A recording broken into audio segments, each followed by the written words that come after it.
Welcome. There are a couple of things I want to say right off the bat. First thing I want to say is I have an awful lot of information to share with you, and so there will be times during the presentation that will be open for questions, but I'm not going to give a lot of time for questions, and I'm sorry, but otherwise I won't get what I have to say out. It's only an hour. And after the show, after the filming is done, then I'll be glad to answer any questions at length that you have. The other thing that I wanted to say, and we'll also actually have some exercises where there'll be some audience interaction too. So there'll be some of that. The other thing I want to say is that I want you to get an idea about what this is going to be like right from the beginning. There are two ways to really make a powerful presentation. And one of them is to be a very smooth and polished speaker. You know, there are places you can go to learn that, places like Toastmasters.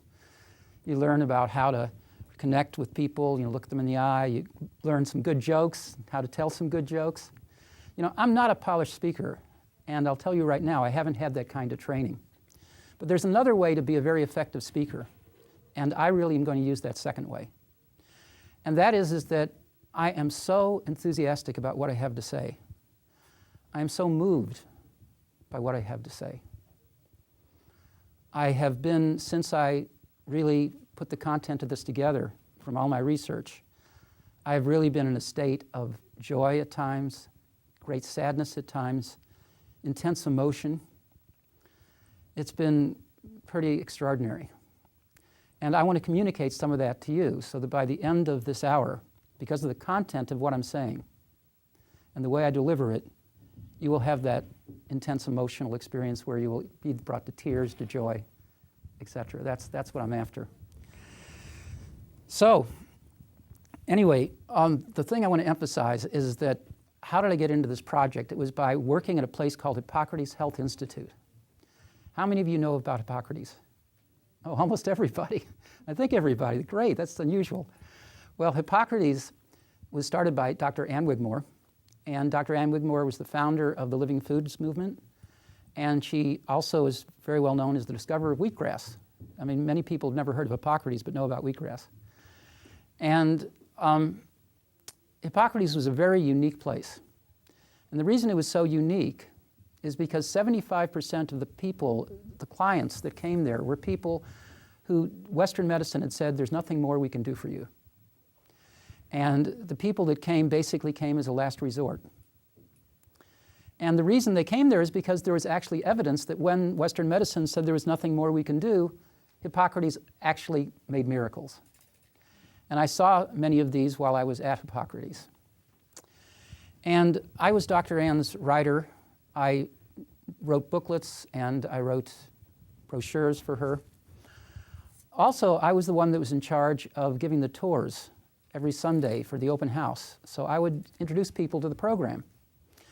And what was very clear is the reason that these miracles happened is because the approach at Hippocrates was very different than what you usually find in a hospital or in typical Western medicine, though Western medicine is radically changing. And I could have said this unequivocally, unqualifiedly, when I started doing all my research and writing, but by now, Western medicine is changing more in the direction of Hippocrates. I mean, they now have meditation, for instance, at Beth Israel for cancer patients.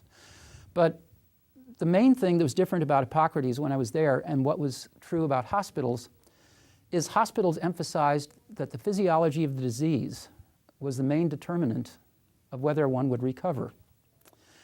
And the focus was on technology, and the focus was on the patient as being a passive consumer, basically. And Hippocrates said no. The most important thing is the power of the patient, and the choices that the patient makes is much more empowering, much more important than the physiology of the disease. And Hippocrates' regimen was based upon two things you do not find in Western medicine because of this. The first one is Hippocrates had access to a source of healing Western medicine doesn't have because it really focused on optimal lifestyle and responsibility for optimal lifestyle, particularly with regard to diet. I'm going to get to that in a moment. The second aspect that Hippocrates focused on was the powers of the mind. And both these, Hippocrates' view is you could take responsibility and really heal yourself by really being the one who could influence your health more than Western medicine recognized. And I would first take the people on this tour into the juicing room. In the juicing room, we would learn about diet. And the big thing about diet that was unique at Hippocrates, that you really had power to influence your health, is Dr. Ann believed in something which he called optimal nutrition with minimal amount of work on your body. And the belief was, and it's been verified by science, even though Western medicine has not taken it up, is that if you got optimal nutrition with minimal amount of calories, you could literally release the healing powers, because the powers were not being used in digestion, detoxification, etc. Those powers could actually be used to detoxify the cells and start to regenerate the body. And there's actually evidence of this. Good evidence for this is the work of Dr. Clive McKay. I don't know how many of you know this, in the 40s, but they showed with rats that if they gave them minimal calories, but they gave them optimal nutrition, the rats lived twice as long. So this was then, and not only did they live twice as long, but it wasn't just living twice as long, but the diseases of old age they got happened much later. So they were healthy much longer.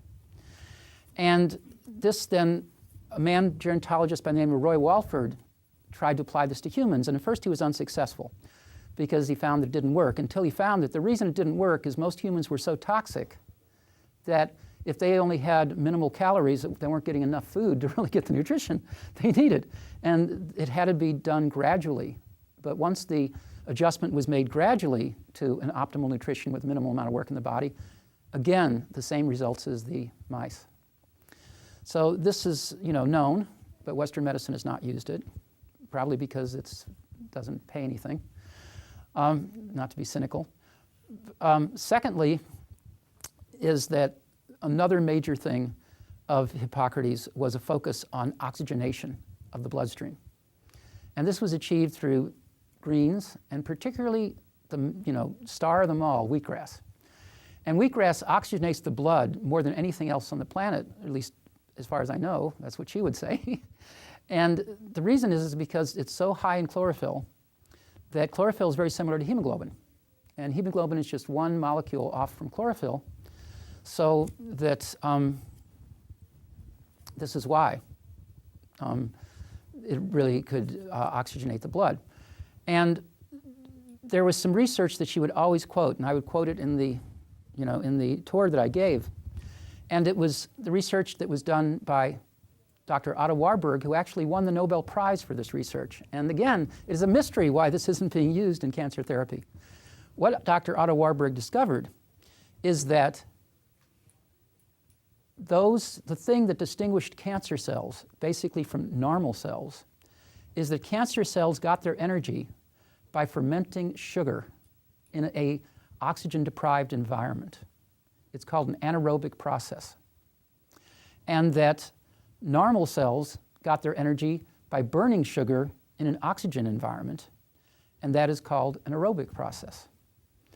And the proof of it is Warburg was able to, and this has been repeated many, many times, Warburg was able to actually take cancer cells, put them in an oxygenated environment, and they die. He's been able to take normal cells, put them in an anaerobic, oxygen-deprived environment, and they, die, and the cancer cells thrive. So there's real evidence for this. That's why he won the Nobel Prize.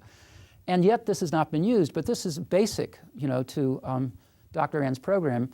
It's used in a peripheral way in some very successful regimens that use hydrogen peroxide, for instance, ozone therapy, things like this. But it's not used in conventional medicine. So this was the dietary aspect. Dr. Ann, as far as the optimal nutrition with minimal amount of work in the body, the way that she would describe this is she'd say things that, it's not just a question of getting your protein or getting your minerals and vitamins, it's a question of how you get them. And the way she would always describe this, because Dr. Ann was pretty graphic and she was a showman, she knew how to really impress people. She said that if you take meat to get your protein, you'll have a room full of dirty beakers. If you take sprouts to get your protein, you'll have nothing. And she said the sign that what you've eaten is healthy is you don't need to wash dishes. So after giving them this, I then took them into what's called the meditation room. And in the meditation room, we did work that was basically spiritual work, basically attitudinal healing, meditation, getting in touch with emotional, catharsis, health, healing emotions, and visualization. And seeing all these things, it was really clear that some people were better at this than others, and this was also a major part of the program, major part. So what I began to discover while I was there is that it was very clear that there were two kinds of people there. There were those who really, I could say, were obviously empowered to do the whole program, and those who really seemed quite disempowered. And as far as the ones that seemed quite disempowered, a good example is someone I will just, give a fictitious name, but the story is true. Her name's Gloria. And Gloria had been given 6 months to live. She'd had first cancer, breast cancer. It had spread to her pancreas, then to her liver. And she was coming here as a last resort. And she came to me and she said, Barry, I just can't stay on this diet. It's just too difficult. I get to talk to them all the time in the juicing room and in the kitchen where we'd always talk. So I got to know all the guests very well. And she'd say, just too difficult. And she said I would experience pain from it. She said, I get aches and pains and I just can't stay on this. And I said, well, didn't you get aches and pains from chemotherapy? Wasn't that painful? And she said, yes, but the difference was this. The difference was on the weekends, I could go have a lobster dinner. So I said to her, Gloria, this is not this kind of regimen. This kind of regimen, it's really a question of detoxification and regeneration. You've got to change your whole blood chemistry. And I said that, what are the rewards if you don't have a lobster dinner from this regimen that make up for it? And I said, the rewards are this. If you stay on this diet 10 days, and all I'm saying is 10 days, you'll have gone through the first cycle of detoxification. And having gone through the first cycle of detoxification, you will feel better than you have in years. And that's how you'll know this is really working. And so all I ask you to do is to stay with this for 10 days. You'll be motivated then, and you'll have to stay on this diet. But I promise you, and I said this to her, that a year and a half from now or so, when your body has totally reversed its blood chemistry, and there's no sign of cancer, I will personally take you out for a gourmet meal. I don't know it will be lobster, because lobsters are particularly bottom feeders and are particularly toxic, but I will take you out for a gourmet meal. She said, well, I don't know. And I thought this would totally wow her, but it didn't. And I heard shortly after that even though it's a 3-week program in which you learn in those 3 weeks all that you need to learn about the planting, about how to prepare the foods, and all about the spiritual exercises, emotional healing exercises, the visualizations, it's a 3-week program. She left at the end of 2 weeks. And I heard that she died in 2 months, and she'd be given a 6-month prognosis. Okay. Let me contrast that with Owen. Again, not the right name. Owen actually had been a famous rock star. And Owen had then become an attorney for rock stars. He was quite wealthy. He was obviously an empowered person. This person just exuded personal resources, self-discipline, love of life. He'd been given also a 6-month death sentence, prognosis, voodoo is what I call it. And in this prognosis, he had a brain tumor, and they said he had 6 months to live. And he also, I saw he had he had a way about him, a peaceful way. He was just a peaceful person. He literally seemed to be really emotionally healthy. And when we were in the meditation room, all sorts of things that it was clear this man had something. While he was there, Pat Benatar, the singer and rock star, came to visit him, and so did Cyndi Lauper, and he just seemed to just relate to people so lovingly and so warm. This guy had everything going for him, love of life, healthy emotions, everything. And he said to me, I know why I got this. He said, I lived the life of a rock star, sex, drugs, and rock and roll. And overnight, he quit out coffee, alcohol, drugs, everything, and became a monk, basically. And he had perfect discipline in this diet. He was, really the whole time never in fear, totally in peace, given the same 6-month prognosis. I had dinner with him 2.5 years later, at a health food restaurant in New York City. So this is an example of what I'm talking about. What got me to actually, well, first of all, let me tell you what he said. He said at that point when I had dinner with him, he said, that cancer had been the greatest thing in his life, the greatest gift of his life. And I kept on hearing this over and over again. Not everybody came to Hippocrates had cancer, but they all had either cancer or some very life-threatening disease or some very, difficult disease that they couldn't heal easily. And the thing is that I would hear this over and over again.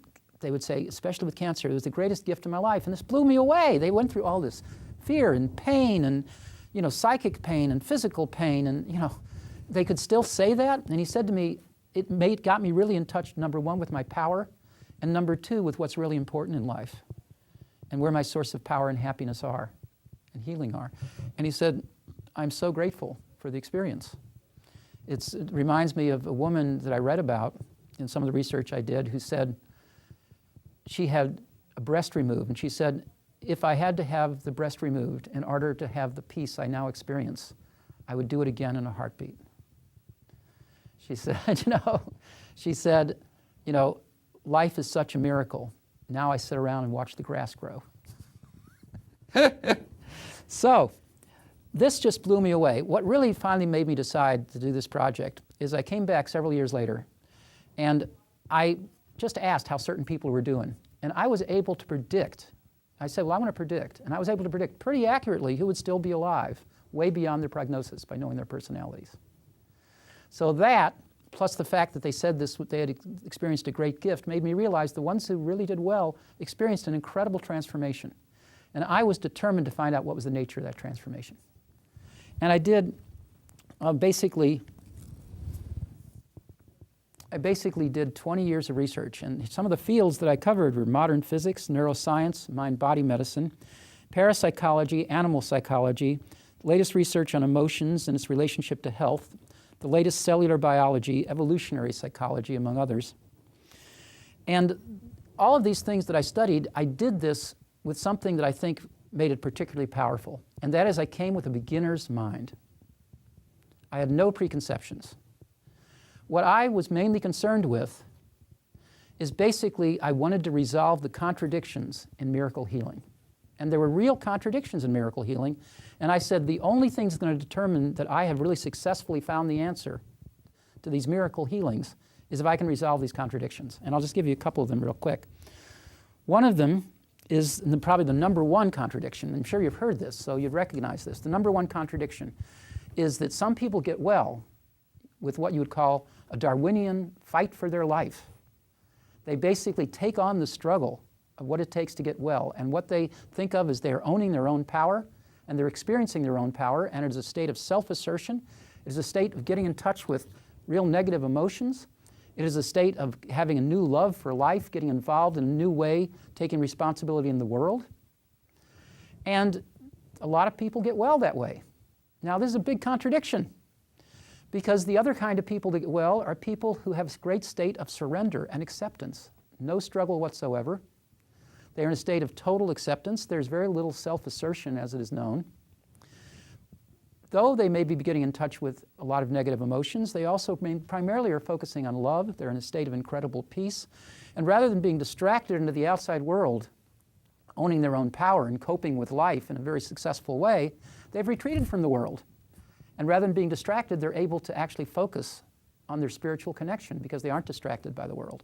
And these people got well too. And I said, this has to be resolved, this contradiction. Another contradiction related to it is some people really embraced the world, some people withdrew from the world. Some people really had no denial. They first recognized that they truly felt all the pain of what they were experiencing with the cancer, and there was no denial. Other studies, though, show that positive denial is one of the healthiest things you can do. Another, thing that was basically a contradiction that had to be understood is that some people were really optimistic and positive and therefore had really positive emotions, and some really dwelt in incredible negative emotions. Though these negative emotions, we're going to see how to resolve that contradiction, because these negative emotions were not experienced in the way that people who are victims to them experience them. And we'll get into that more later, but at first it looks like there's a contradiction there. So these are just some of the contradictions. And what I saw is like pieces of a puzzle all over the floor with all these things I was studying, and I put these pieces together. And I got a picture, and I got an answer that really resolved all these contradictions, really accounted for the science, and what I want to say to you. And this is the message today. I said at the beginning of this that what I was going to give you is I am so totally blown away by what I discovered that I am sometimes in joy, sometimes in sadness, but truly a transformed human being. And what I've discovered I'm going to share with you, and I hope that you're going to be in that state by the end of this. What did I discover? What I discovered is, unbelievable as it may sound, scientific evidence seen in the right light, when the whole elephant is seen and not just one aspect like parapsychology, not just one aspect like modern physics, not just one aspect like cellular biology, and when it's all seen in the right light, we are on the verge of proving the reality of spirit. We are on the verge of proving we are immortal spirits. And I plan to prove that to you in the next rest of this talk. Understanding that miracles are nothing special, right? Now, what do I mean that we are on the verge of proving the reality of spirit? I mean, that's a pretty incredible thing to say. I mean, it sounds like they should put me away or I should be listened to, one or the other. Well, there are two things that I really want to emphasize I learned and brought me to tears. The first one is we are on the verge of proving we're in the reality of spirit, the reality of spirit. Teilhard de Chardin, I love the way he described it, the anthropologist and priest and spiritual teacher who was quite famous, died in the 70s. Teilhard de Chardin has a very famous quote, which I'm sure a lot of you have heard, which is, what we have to understand is we are not bodies, material bodies, having a spiritual experience, but we are spiritual bodies who have the illusion of a material experience in space and time. And how many of you heard that quote? It's a very, it's a beautiful quote, Teilhard de Chardin. So what I want to show, and one of the things that is so powerful, so very, very powerful, that allows me to say that we are really on the verge of proving spirit, is that never before, at least I know, at least in Western culture, do we have a context where for the first time, not only are not spirituality and science not in conflict, but spirituality and all the scientific evidence support each other. But the reason we don't get that is because we don't understand what true spirituality is. But let's see some of the ways in which we can see that spirituality and science support each other. As I say, the thing we have to go back to is we have to go back to the two things in Hippocrates that people got well, by accessing these two things. One is the powers of optimal lifestyle, and the powers of the mind is the second. And I'm going to show you what I mean of how literally once we recognize that we are immortal spirits and we see what that means, how that would make it very clear the powers of the mind and how it relates to understanding the powers of lifestyle. What do I mean when I say that we're immortal spirits and we're about to prove it? Well, I think one of the best ways besides Teilhard de Chardin of expressing this, someone who did express this in a very beautiful way, was a Nobel Prize winner, Nobel Prize winning physicist by the name of Sir Arthur Eddington. I don't know how many of you have heard of him. But his quote is beautiful. And here's his quote. His quote is, "The more, as a physicist, I study the nature of the universe, I and other physicists are coming to realize that it is more a great thought than a great machine." And the evidence in all these fields is showing exactly that mind creates the illusion of matter, rather than matter being something that comes from the, mind coming from matter and the interactions of matter. And I'm just going to give you a couple examples of this, of how powerful mind is. Now, if mind really creates matter, you'd think it would be more powerful than matter. And we're going to see some examples of how it is. Plus the fact that it really does explain a lot of the problems they're having in modern physics right now. It also explains a lot of the problems in neuroscience, and it also really explains a lot of what's going on in cellular biology. The way I would put it is this, is that Einstein was the first breakthrough. Einstein discovered that matter and energy are equivalent. What very respected physicists, including a Nobel Prize nominee by the name of David Bohm, is now saying, is a lot of the problems in modern physics are resolved when we get that not only are matter and energy equivalent, but energy is conscious. And he's actually been able to solve a lot of the difficulties in physics with that kind of understanding. But let's now look at how this is applied. If mind is that powerful and is really more prime than matter, then it should really be able to show that it has powers that matter doesn't have. Okay, so let me give you just a couple real quick. First one is in reversing genetics. They have a theory that now from basic study shows exactly how this works, and I will go into this just a little bit in a few minutes. But the results to prove the theory is this, is just as one example. They found out, this is one study among many, and I can give you many others, but this is just one for right now. They have found out that if people have a gene which says they're going to be prone to arthritis, okay? They've done psychological tests on people prone to arthritis, and they've found that those who really are emotionally healthy, according to these psychological tests, do not get the arthritis regardless of the genetic tendency, and those who aren't do. So that's the first example. And they now have the science to explain exactly why, too. Let's look at another one. This one is a mind blower. I don't know, I mean, I'm really curious how many people know this. If you don't know this, you're about to have your mind blown. How many people know about multiple personality disorders and what they have found about the science regarding that? Okay, well, you're about to have your mind blown. They have found the following. People who have multiple personality disorders go from personality to personality, right? They have found that a person who has blood tests that shows diabetes, who has diabetic symptoms, changes his personality and the diabetes is gone, and the blood tests don't show any diabetic symptoms and don't show any diabetic signs. They've shown that a person goes from one personality to the other. He's allergic to orange juice. And immediately as he changes, and he literally, swells up, he gets a rash. Immediately when he changes into the next personality, it all vanishes. If this doesn't show the power of the mind, and the mind is more powerful than physiology, I don't know what does. Okay.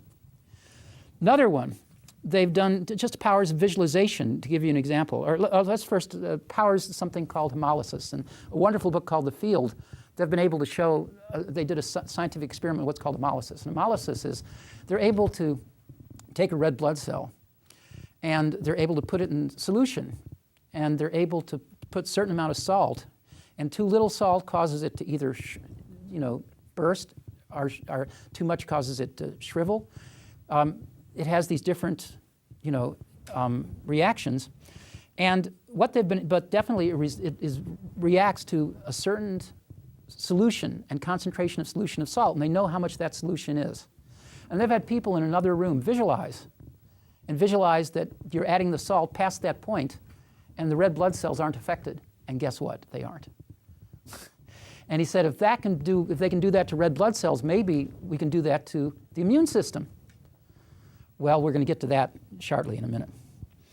Okay, so the last thing is the powers of visualization. There was a study done at the University of Michigan where they took a number of students and they had them visualize something called the neutrophil. I don't know how many of you know about this, but the neutrophil is one kind of white blood cell. And they drew them pictures of what the neutrophil looks like. They had them image the neutrophil. They knew exactly what it looked like. They knew what it did. They were very familiar now with the neutrophil, and they had them visualize it, and they had them visualize it dying. And then they literally took blood tests, and what did they find? They found that white blood cells were lower, but they were only lower for one kind of cell, the neutrophil. They've even found that for visualization, they've been able to determine the adherence factor of the neutrophil.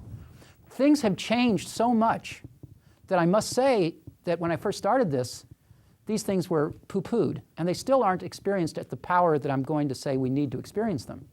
But they're being recognized and experienced with so much respect that they recently had at Harvard University a seminar on visualization and its powers in cancer. So things have changed a lot. Okay, that's the mind aspect. But let's look now at the, lifestyle aspect. It's easy to see if mind is prime, i.e. spirit is prime in the universe, how that can affect the powers of mind. But how does spiritual truth and spiritual reality affect lifestyle? Okay, any suggestions? Because this first seemed a stumper. Okay, let me suggest, if you believe that the universe and nature is indifferent matter and doesn't give a shit about you, how much are you going to be motivated to really take responsibility for the optimal lifestyle? If, on the other hand, you believe that universe is basically consciousness and nature by itself is spiritual, and literally if you go by nature's laws, you will actually experience supernatural powers of healing, how much would you be motivated to optimal lifestyle? Einstein asked the question, he said, is the universe friendly? That was the question he asked. He said, that's the most important question we can answer. And I am going to say that we have a very distorted paradigm right now that has a very distorted idea of how friendly the universe is. First of all, let me give you just an example of how friendly the universe is from what I've already said. Anybody who doubts how friendly the universe is, go on a 3-week fast of nothing but juicing. See after that how you feel, how the level at which your happiness comes from your state of consciousness, the degree to which your health has changed, the degree to which you literally have found a level of peace that gives you much more power and control over your life, the degree at which your cravings are gone. It is so ridiculous. They are trying to solve the problem of cigarettes, okay? And they're trying to find all these ways to stop smoking. Go on a juice fast for 3 weeks. A cigarette will make you so sick you'll have no desire to smoke after that point. It's nothing difficult. Also, cravings.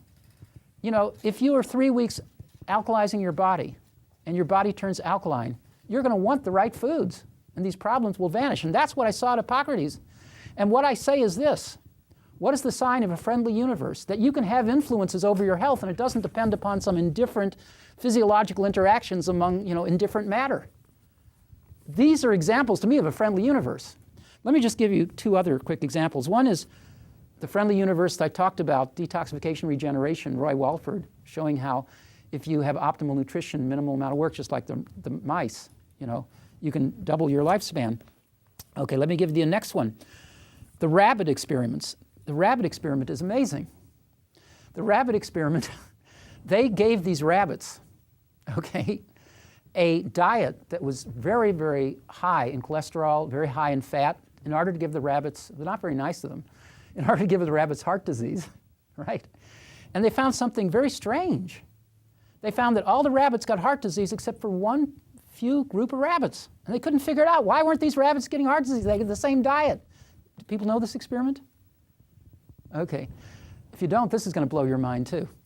What they found is that the person, the lab assistant who was taking care of the rabbits, was a sharp fellow. And the only rabbits that he could reach their cages was in the bottom cages. And he was caressing the rabbits in the bottom cages. He was really loving the rabbits. That love prevented the rabbits from really getting the heart disease. Now, there's actually a scientific basis for this. They've discovered something called oxytocin. Oxytocin is the hormone known as the hormone of bonding, the hormone of nurturance.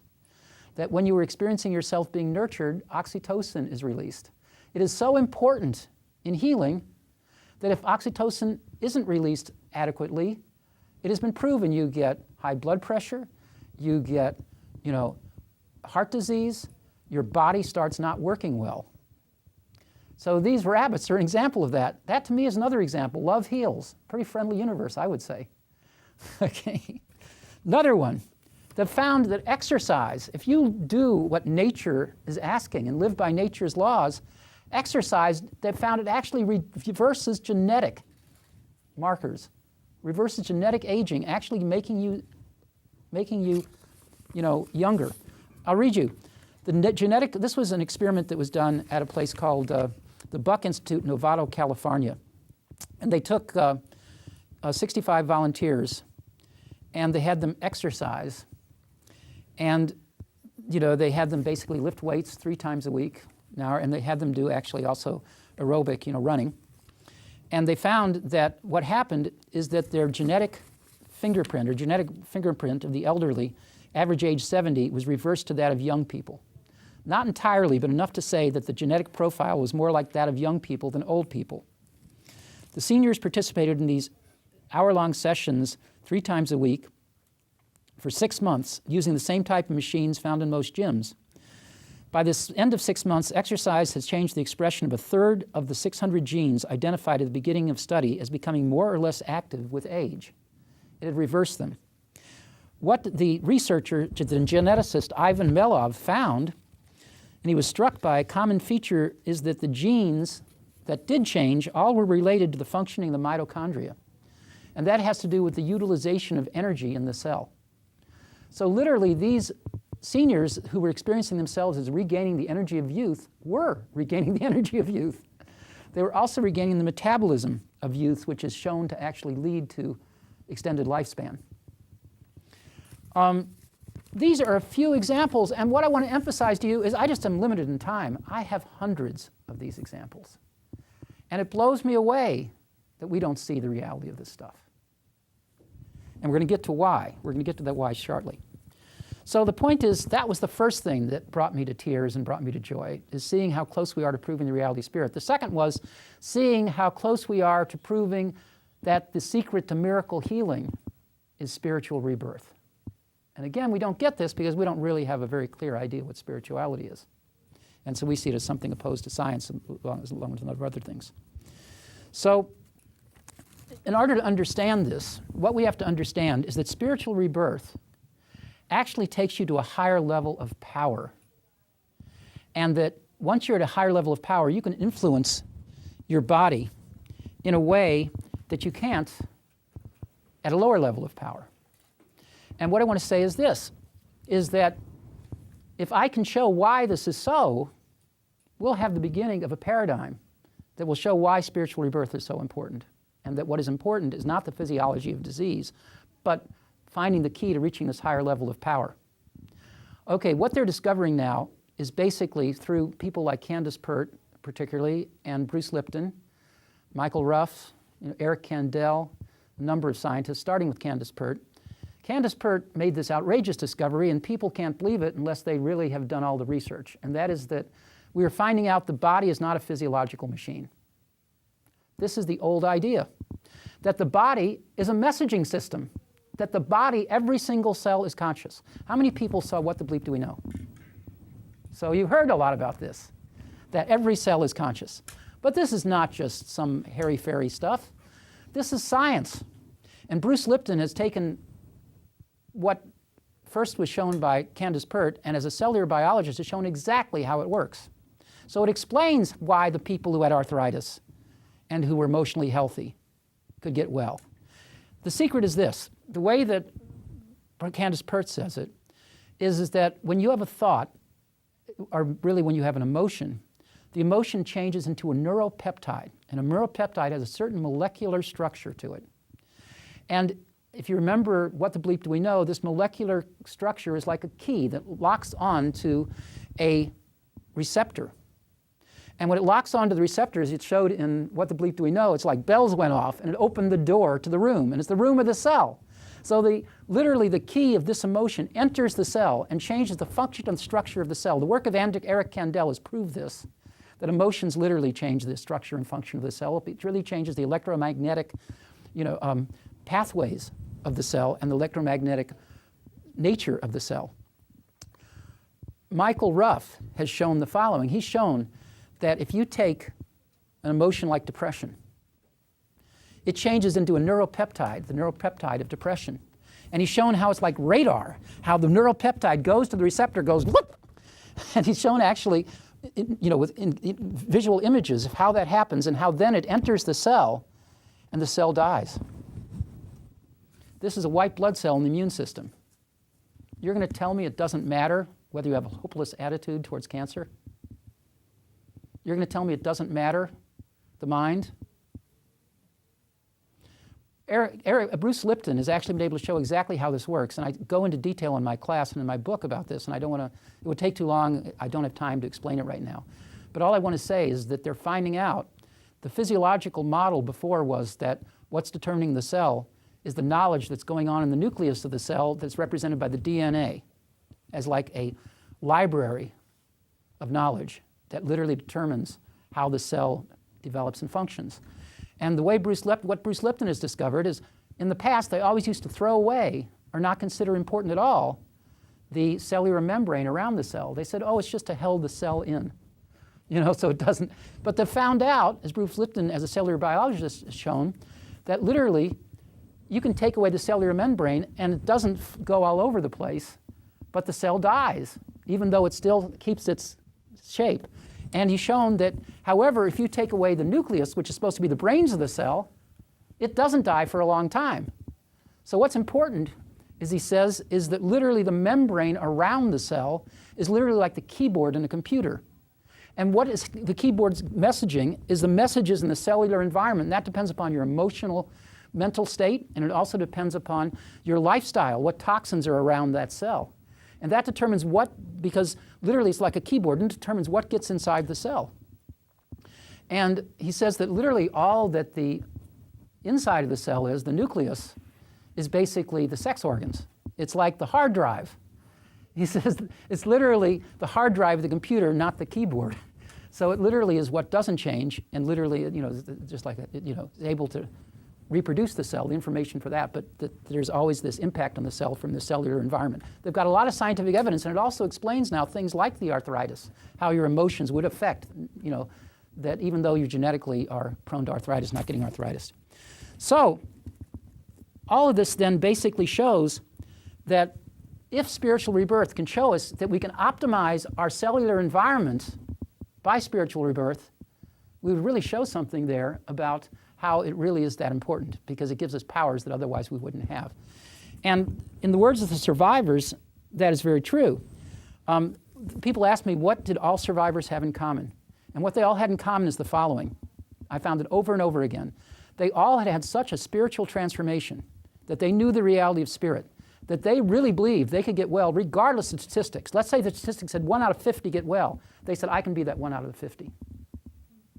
And at the same time, because of this transformation, this spiritual transformation, they were at total peace about dying. I mean, really at peace about dying. I know somebody right now who's in my class, actually, who's going through this, and she represents it to a T.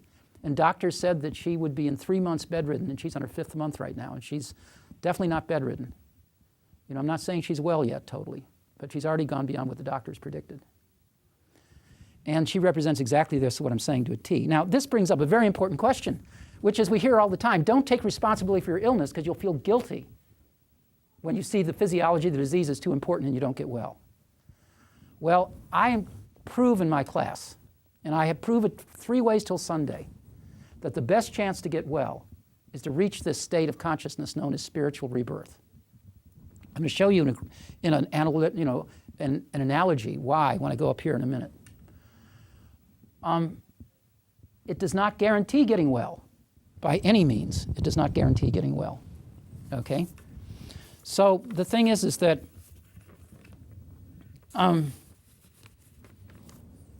which side are we going? Oh, it's taking, we're really way behind. Okay. However, what it does guarantee is it guarantees that you will not feel guilt, that you will be at peace. If you've had a true spiritual rebirth, the same spiritual rebirth, which gives you the best chance of getting you well, prevents any sense of guilt. You are totally at peace. And so you are healed. Your spirit is healed no matter what happens.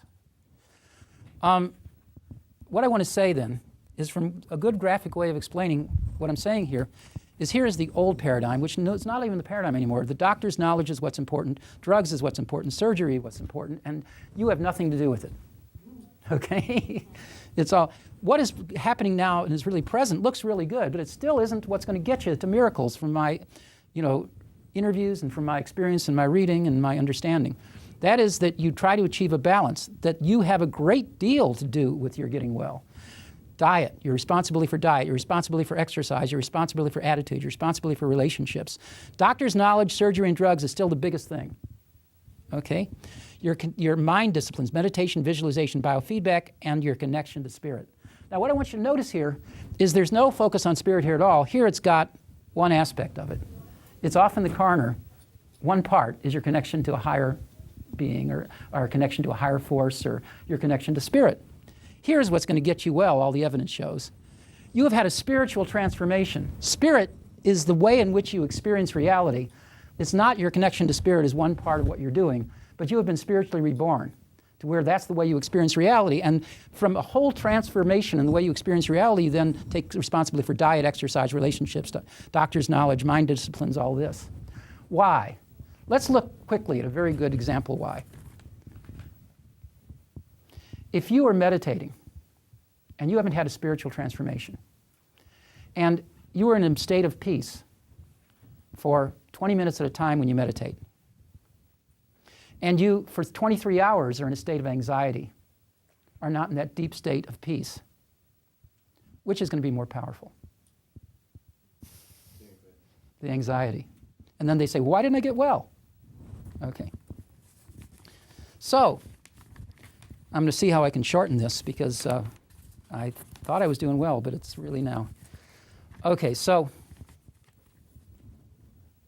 the thing I want to say is, having realized all this, I said, suddenly I had a new direction in which my work was going, a whole new direction. And I felt the need for a new direction. The first direction was to just see all the evidence for spirit and the reality of spiritual rebirth as a source of healing. But what did the new direction become? The new direction became that I started to suddenly see what is important here is look at all this evidence. Why doesn't Western medicine and why doesn't our culture see it? And that became the question. The important question is, why don't we see it if there's so much evidence? I want to show you an example of how much evidence there is and how it is true that we don't see it. I want to read you this just real quickly here. This is from Newsweek magazine. This shows you how hypnotized we are not to see it. Imagine you're allergic to the oil of the Japanese lacquer tree. So allergic, the brush of a leaf against your skin provokes an angry rash. Strapping a blindfold over your eyes, a scientist tells you she's going to rub your right arm with lacquer leaf, your left arm with the innocuous leaf of a chestnut tree. The rubbing commences. Before long, your right arm is covered with burning, itchy welts. Your left arm feels fine. No surprise until you learn that the left arm, not the right, is the one that got lacquered. This is also what has been done in Japan with poison ivy. They brushed poison ivy over some blindfolded students, and they told them it was a harmless plant. They brushed a harmless plant on the other side, told them it was poison ivy. Which side do you think broke out? The one that was the harmless plant, they told them it was poison ivy. If that doesn't show the mind is more powerful than the physiologically body, I don't know what does. And this is in Newsweek. Okay, next one. Or imagine that Parkinson's disease has reduced your walk to a shuffle, left your hands too shaky to grasp a pencil. You enroll in a study and receive an experimental surgical treatment which dramatically improves both your gait and your grip. You're ready to declare it a miracle of modern medicine when you discover the operation was a sham. They didn't really do anything, and yet the symptoms are gone. Both of these show the power of the mind to me that it's just overwhelming, but yet they can say 4 paragraphs later. And prayer is clearly no substitute for penicillin or a decent diet. Mind-body techniques can improve almost anyone's quality of life. Meditation may not cure cancer, but by alleviating fear and softening the side effects of treatment, it leaves many patients feeling less victimized. Why can't meditation cure cancer if it's got that kind of power? If the mind is that powerful, and the point is it does.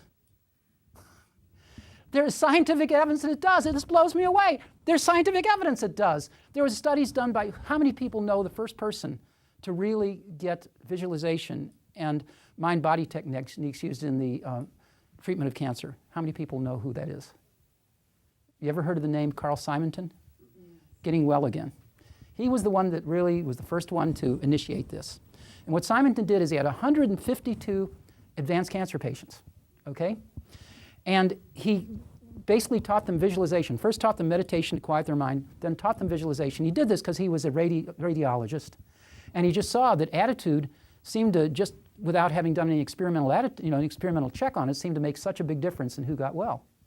So he wanted to do it scientifically. So he took 152 patients. He had them visualize their cancer, being eaten away by Pac-Men, by white blood cells being like Pac-Men. Okay. What happened is 20 out of 152 recovered completely. These were people not one was supposed to recover. That's 1/7. Of the others that didn't recover, more than half had their lifespan extended.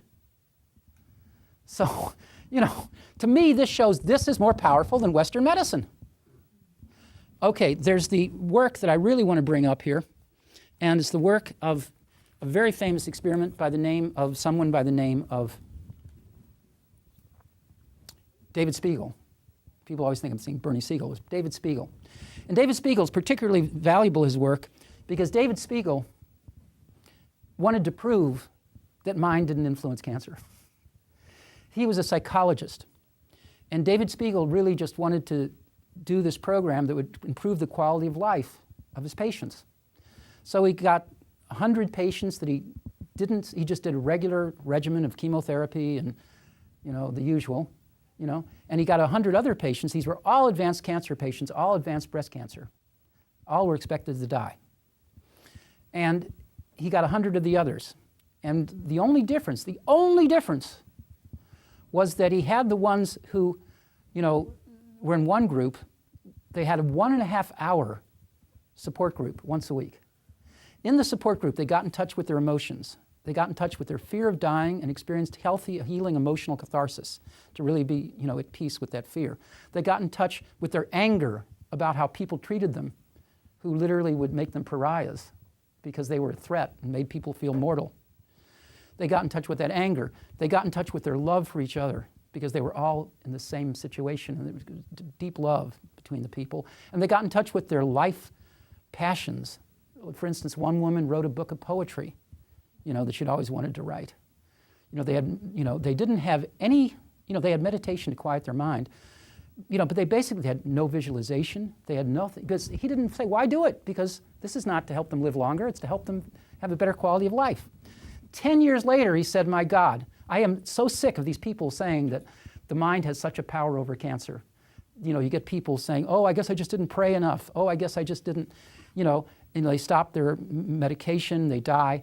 He said, or they feel guilty. He said, I'm going to prove that once and for all, this is nonsense. So he got his old data to see what had happened to these people.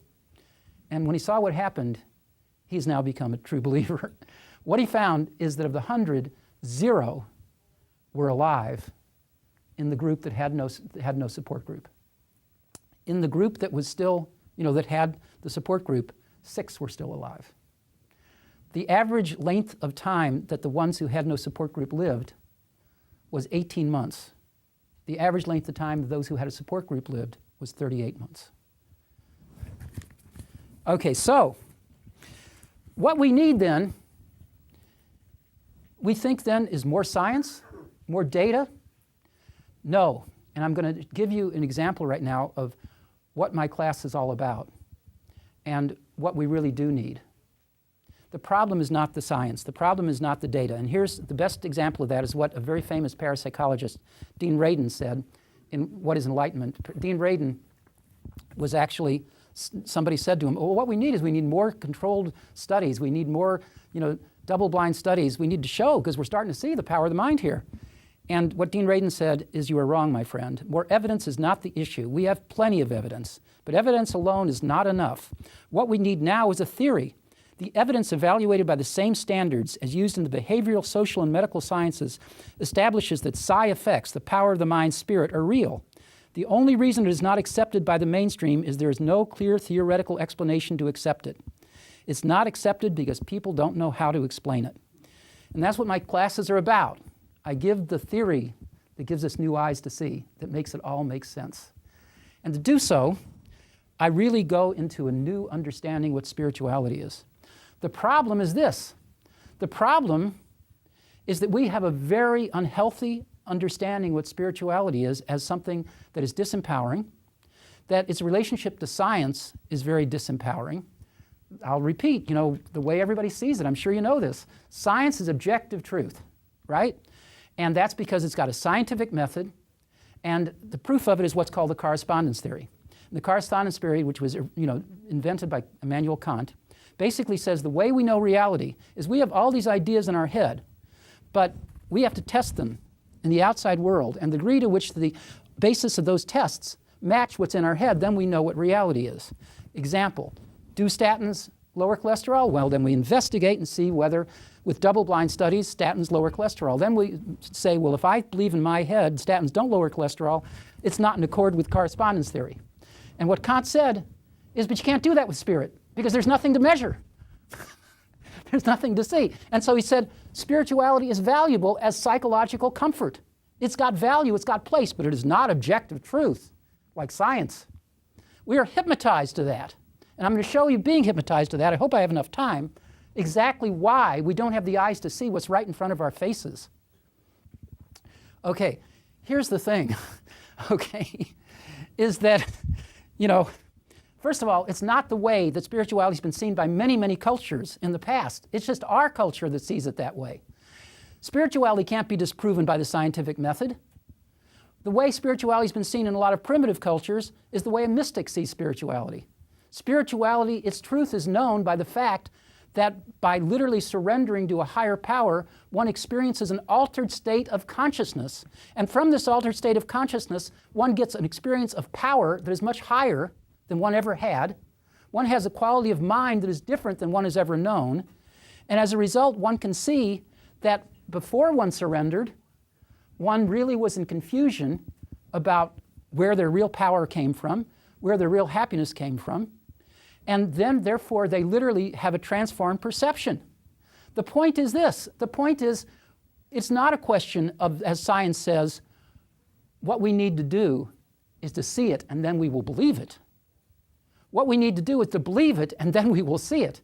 Because if we believe it, we will get, if we truly spiritually surrender, we will suddenly find a state of consciousness that literally is the source of true happiness, the source of true power. We will begin to discover that our happiness is within. We will begin to discover what is real, and then the science will suddenly have eyes to see it, because spirit will have become, like here, the most important thing in our lives. Okay, here's the thing. Here's what we've got to get.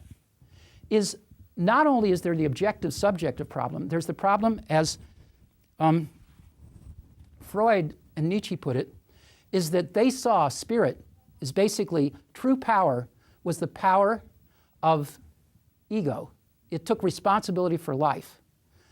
Spirit was running away from that. It was basically an irresponsible surrender to God because you did not take the responsibility for life, okay?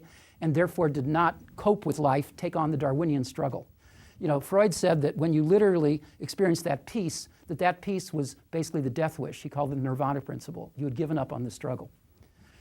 What I show in my class is a very distorted understanding of spirituality. And what spirituality really is a higher level of power, because it is not only the responsibility for life, but it's responsibility for your moment-to-moment experience. It gives you the ability to be present moment to moment and be really responsible for your moment-to-moment experience.